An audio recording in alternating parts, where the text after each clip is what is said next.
Upang ipadama ang malasakit ng kapulisan sa kabataan at mamamayan, isinagawa ng mga tauhan ng Police Regional Office BAR ang isang outreach program at school visitation sa isang paaralan sa Maguindanao del Norte.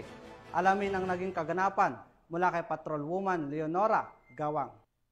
Tagumpay ng outreach program at school visitation ang isinagawa ng mga personahe ng Police Regional Office BAR sa mga mag-aaral ng Puntor Primary School bilang pagdiriwang sa buwan ng Police Community Relations sa barangay na Balawag, Barira, Maguindanao del Norte nito lamang ika-17 ng Hulyo taong kasalukuyan.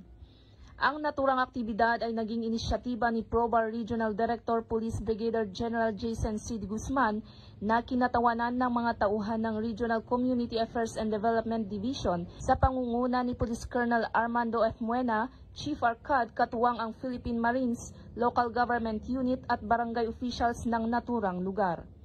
Naghatid ng saya at suporta sa mga batang mag-aaral ang aktibidad sa pamamagitan ng pamamahagi ng mga school supplies, tsinelas, libreng pagkain at iba pa. Ipinapakita ng nasabing outreach program ang patuloy na pagsisikap ng mga kapulisan, katuwang ang iba pang ahensya ng pamahalaan na magbigay ng tunay na serbisyo sa pamamagitan ng pagpapakita ng malasakit at pagtutulungan tungo sa kapayapaan at kaunlaran.